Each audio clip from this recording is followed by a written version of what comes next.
मुखं व्याकरणं स्मृतं निरुक्तं श्रोत्रमुच्यते छन्दः पादौ तु वेदस्य हस्तौ कल्पोऽथ पठ्यते मुखं व्याकरणं स्मृतं निरुक्तं श्रोत्रमुच्यते छन्दः पादौ तु वेदस्य ज्योतिषामयनं चक्षुः तस्मात् साङ्गमधीतेव ब्रह्मलोकमहीयते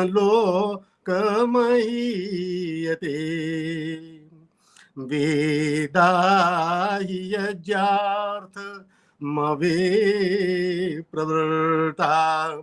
कालानुपूर्व्या विहिताश्च यज्ञा तस्मादिदं काल विधान शास्त्रं यो ज्योतिषं वेद स वेद यज्ञां यो ज्योतिषं वेद स वेद यज्ञां। ओम। आप सभी का हार्दिक अभिनंदन है, आप सभी को नमन है। हम आज वही विषय आगे पढ़ेंगे जो विषय हम पिछले सभा में पढ़ भी चुके हैं। मेरी आप लोगों से एक विशेष विनती है कि आप लोग गणितीय प्रकरण से घबराएं नहीं, बिल्कुल भी नहीं घबराएं। अभी जो गणित है ना, अभी जो हम आपको तिथि की, नक्षत्र की, योग की जो गणित समझा रहे हैं, ये हमें प्रकरणवश और आपकी स्मरणा को अच्छी करने के लिए समझानी पड़ रही है। आगे जब बढ़ेंगे तो तब और भी गणित आएगी और उसमें इन चीजों को फिर से दोबारा करना होगा। इसलिए आप ये बिल्कुल भी न घबराएं, क्योंकि कुछ लोगों ने मुझे ये कहा है कि हमको पल्ले ही नहीं पड़ रही, गणित पल्ले ही नहीं पड़ी। तो गणित तो अभी हमने इस तरह शुरू करी ही नहीं है, और जो करी भी है तो उसकी आप चिंता न करें, बिल्कुल न करें। देखिए महानुभाव, अभी आप अपरिचय में हैं विषय के प्रति, नए नए जुड़े हैं। बड़े बड़े ज्योतिषियों को गणित का ज्ञान नहीं है। मैं आपको बताऊं, ऐसे ही चल रहा है कारोबार सारा। तो आप कैसे हो जाएंगे दक्ष और कैसे जो है, ऐसा बिल्कुल भी नहीं। आप चिंता करें, आपको जितना पल्ले पड़ रहा है उतना लें, और बाद में वीडियो आपको भेजे जा रहे हैं, उनको बार बार देखें और आगे बढ़े। यहाँ बात पूरी हो गई। हमने एक बहन है, उन्होंने ये भी कहा है कि मुझे तो पंचांग देखना ही। तो देखिए, इस बारे में हम पहला वीडियो हमारा बहुत अच्छा है, आपको भेज दिया जाएगा, आप उससे देखिए। और ये भी नहीं है कि हर बार जो है वही चीजों को करना बहुत वो रहेगा। और इसके अतिरिक्त आप मुझसे व्यक्तिगत जो है वो फोन कर लीजिएगा। दो बातें मुझे कहनी थी ये पहले, और अब हम आए विषय पर। तो सबसे पहले हमने आपको योग ये कर देते हैं शुरू, तिथि के बारे में। तिथि और योग ये पंचांग के भाग हैं, ये हम कह चुके हैं पहले भी। तिथि है चंद्रमा और सूर्य के अंतर का हिसाब किताब। अब चंद्रमा और सूर्य कहने से दो बातें आपको अपने आप समझ जानी है। पहली बात कि चंद्रमा और सूर्य यानी चंद्रमा कहां पर है ये हमको जानना होगा, और सूर्य कहां पर ये हमको जानना होगा। अब ज्योतिष की भाषा में चंद्रमा कहां पर है इसको कहते हैं चंद्र का भोगांश, और या ये कहते हैं चंद्रमा का स्पष्ट, चंद्र स्पष्ट, ये हो गया चंद्रमा की स्थिति। और सूर्य की स्थिति या सूर्य का जो हम घटाएंगे चंद्र में से, तो सूर्य का जो हमको अर्थ पता है, अर्थ क्या पता है कि सूर्य कहां पर है, और उस कहां पर की जो भाषा है ज्योतिष की, वो दो भाषा है, एक है सूर्य का भोगांश और दूसरा है चंद्रमा का भोगांश। तो ये जो भोगांश है ये आपको पंचांग से मिलते हैं, कहां पर है पंचम सूर्य और कहां पर है चंद्रमा। तो ये हम जो हमारा बाईं तरफ का पेज होता है पंचांग का, इसमें दिया हुआ है, देखो इसमें लिखा है ग्रहों की स्पष्ट स्थिति जो है, मास मध्य की ये स्पष्ट स्थितियां, और सब ग्रहों ग्रह भू केंद्रीय ग्रह स्पष्ट, वहां भी हमने ग्रह स्पष्ट शब्द लिखा हुआ है। तो यहां से आपको जानना है। अब देखिए, अभी आपने 4 वक्तव्य सुने हैं, और आप सोचो कि 4 वक्तव्यों में आप बहुत बड़े ज्ञाता हो जाएंगे, तो ऐसा अभी संभव नहीं है, आप विषय की तरफ बढ़ते रहें। तो अब आइए तिथि के जो आप हिसाब दे रहे थे, हमने सबसे पहले चंद्रमा का पता किया। तो आज देखिए, आज क्या है, आज है 24 गते, और ये है इस मास की, इस मास। अब लोगों को लगेगा कि इस मास तो जैसे सुना ही नहीं है, ये पंचांग में दिया हुआ है इस मास, ये वैदिक नाम है, महीनों के वैदिक नामों से आपको परिचय हो जाना बहुत जरूरी है। अरे हम वेद के लोग हैं और हम वेद महीने नहीं जाने, तो ये कैसी बात हो गई भाई। ये तो ऐसा हो गया कि मैं आपसे पूछूं आप कहाँ रहते हैं, और आप मुझे बता ही ना पाए कि आप कहाँ रहते हैं, आपको पता ही नहीं है, वो हो क्या होगा, कैसे बताऊं, ये वो बात हो गई। तो वेद के महीने अगर हम नहीं जानेंगे तो कौन जानेगा। इसलिए आपकी पहली जन्म जो है वो पहला आपका कर्तव्य बनता है कि वैदिक महीनों के मधु माधव शुक्र शुचि नभस नभस्य इस ऊर्ज सहस सहस्य और तपस तपस्या, ये 12 महीने हैं। और इन 12 महीनों का जो लौकिक नामांतरण है वो है फिर आगे चैत बैसाख जेठ आषाढ़ श्रावण भाद्रपद आश्विन कार्तिक पौष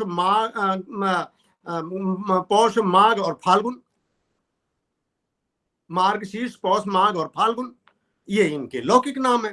तो अब ये जो इस मास है इसकी आज है 24 गते। ये गते से क्या तात्पर्य है ये सब आपको बताया है, पीछे वाले वीडियो में आपको मिल जाएगा। 24 गते रविवार 15 सितंबर को आज जो है 24 गते आज द्वादशी है 18:14 तक, और श्रवण नक्षत्र है 17:27 तक। तो ये जब आपने बाईं तरफ से आपने सूर्य का चंद्रमा का और सूर्य का भोगांश लिया, तो 24 में आपको सूर्य चंद्रमा का भोगांश है 309 अंश और 30 कला और 23 विकला, कला विकला अंश कला विकला, विकला 60 विकला की कला 60 कला की एक अंश 30 अंश की एक राशि, ये इनका विभाजन का पैमाना है। अच्छा, तो आपने जब चंद्रमा 309 आ गया और 30 अंश 23 कला, अब आपको अभी इसके साथ अपने अभी पता हो जाना चाहिए कि 309 30 कला 23 विकला का मतलब किस राशि में है चंद्रमा। तो आप इसे 30 से भाग देंगे, 30 10 की 300, यानी कि 10 राशि पार हो गई और 9 राशि 9 अंश बाकी बचे, कुंभ राशि हुई 11वीं राशि। तो आज चंद्रमा सुबह 5:30 पर कुंभ राशि के 9 अंश 30 कला और 23 विकला पर था। और सूर्य कहां था, अब सूर्य के भोगांश देखा, सूर्य का स्पष्ट देखा, तो सूर्य स्पष्ट में देखा तो सूर्य है 172 38 57। अब इस 172 38 57 और 300 ये दोनों के भोगांश हमको मिल गए। अब इनमें से आप चंद्रमा, हमेशा तिथि के लिए चंद्रमा से सूर्य घटाया जाएगा। क्यों घटाया जाएगा सूर्य चंद्रमा में, क्योंकि चंद्रमा ही बढ़ता है आगे आगे, सूर्य पीछे पीछे रह जाता है, तो जो आगे बढ़ेगा अंतर जानने के लिए उसी में से तो घटाएंगे। सूर्य की गति तो 1 है, तो चंद्रमा की गति 13 है 14 है 12 है। इस हिसाब से 12 भी होती, 13 भी होती, 14 भी होती, इस तरह से होती है चंद्रमा की गति, कभी 15 भी हो जाती है। तो चंद्रमा बड़ा फास्टर चलता है, बहुत तेजी से आगे बढ़ता है तिथि का निर्माण करता हुआ। उसको घटाया तो आप देख रहे हैं 136 अंश 51 कला और 26 विकला आया। अब ये 12 का इसमें आप भाग देंगे। अब 12 का भाग क्यों देंगे आप? 12 का इसलिए देंगे क्योंकि 12 डिग्री की 12 अंश का की एक तिथि होती है, और इस तरह से 15 तिथियों का शुक्ल पक्ष जब चंद्रमा आगे जा रहा होता है, चंद्रमा बढ़ रहा होता है, तो सीधी रेखा में आएगा पूर्णिमा को, तो 15 गुणा गए 12, 15 तिथि हो जाएंगे, 180 अंश पूरे हो जाएंगे। और उसके बाद चंद्रमा फिर घटने लग जाएगा, कोण घटने लग जाएगा, कोण घटने लग जाएगा तो कृष्ण पक्ष शुरू हो जाएगा। तो 136, 51, 26 में 12 का भाग देंगे तो देखिए आगे कितना आ रहा है। ये आया 11 कुछ आया। अब 11 कुछ का मतलब हुआ ये आता है 11.404768, 11.40 ये लगा लीजिए आप। 11.40 आया, इसका मतलब हुआ कि 11 तिथियां पूरी बीत चुकी हैं और 12वीं तिथि चल रही है, और 12वीं तिथि का भी 0.40 हिस्सा बीत चुका है। ये हो गई भाषा। तो अब आपने देखा कि तिथि जो है 11 चली गई और द्वादशी 12वीं तिथि है तो द्वादशी। अब आप पंचांग देखें तो पंचांग में आपको लिखा मिलेगा द्वादशी। सही हो गई बात।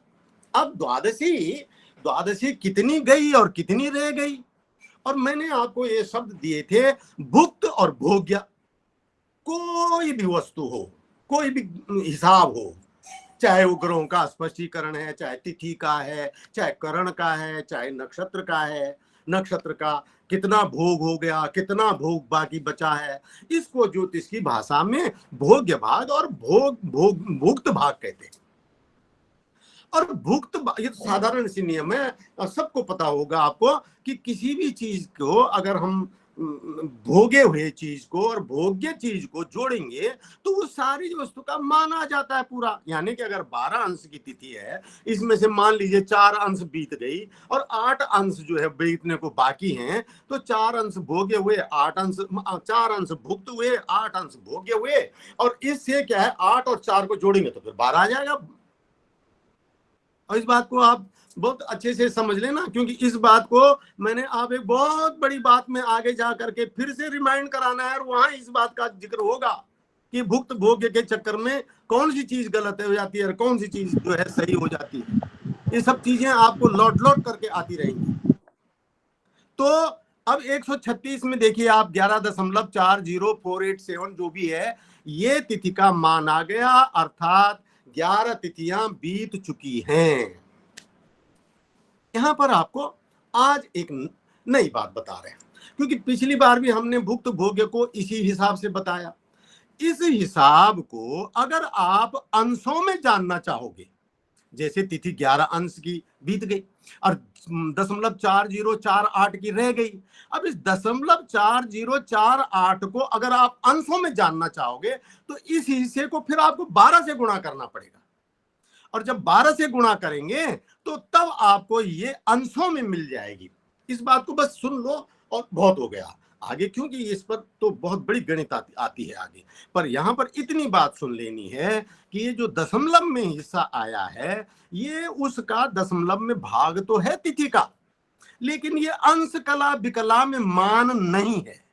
ये अंश कला विकला में मान कब होगा? जब इस 0.4048 को फिर आप 12 से गुणा करेंगे, तब ये अंश कला विकला में भुक्त मान आ जाएगा। और वैसे मैंने ये निकाल रखा है, ये आया है 4 अंश 51 कला और 25 विकला, इसको 12 से गुणा कर लो।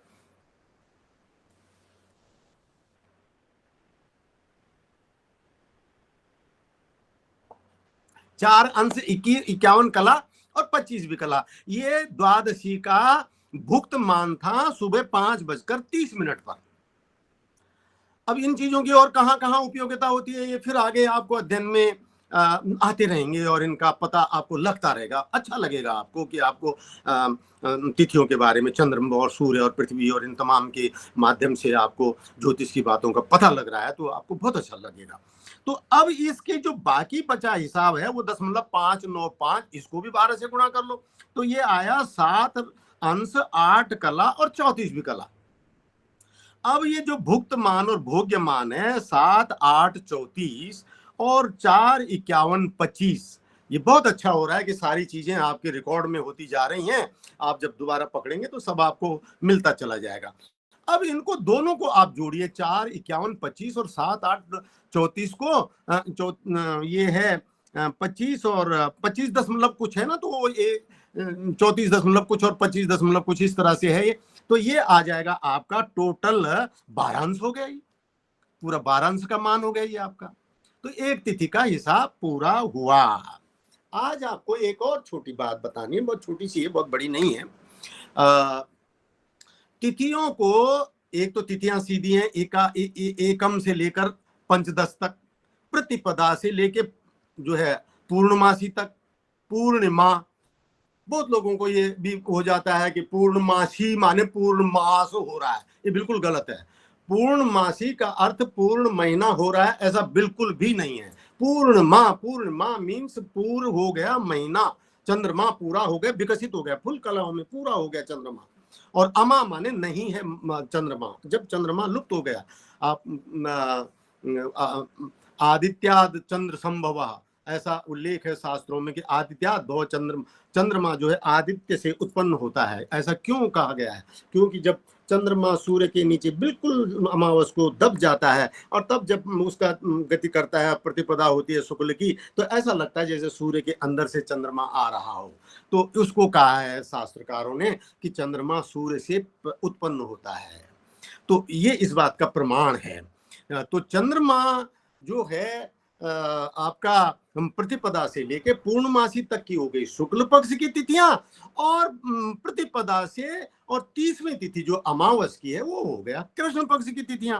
इन तिथियों को एक और नाम दिया गया है, और वो दिया गया है नंदा, भद्रा, जया, रिक्ता और पूर्णा। ये इनके नाम है तिथियों के, कैटेगराइज कर दिया गया है, इनको वर्गीकृत कर दिया गया है।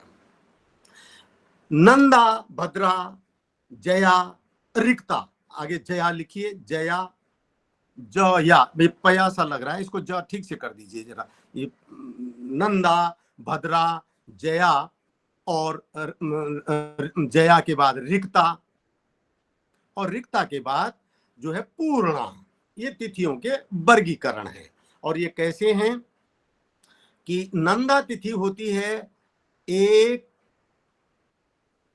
6 और 11 एकादशी, ये नंदा तिथि होती है। और एक और बात बताऊं आपको, वो बड़ी अच्छी बात आ गई मुझे ध्यान में, कि नंदा तिथियों को, भद्रा तिथियों को, जया तिथियों को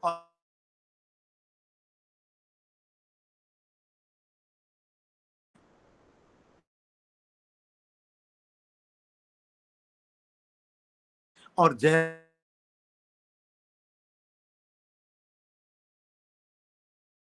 ये इनके फलितीय एस्पेक्ट से लोग इनका फिर आगे वो करते हैं। परंतु अब नामों का जो वर्गीकरण है वो तो हमको जानना होगा ना, क्योंकि हम नहीं जानेंगे तो ज्योतिषीय चर्चा में हम ना अपनी बात रख सकेंगे, ना उनकी बात सुन पाएंगे। तो नाम हमें पता होने चाहिए। मैंने भद्रा की बात पर मैं क्यों मुस्कुराया हूं कि यहाँ तो भद्रा का नाम लिया है शुभ, और जो विष्टिकरण होता है वहां पर भद्रा का नाम लिया है अशुभ।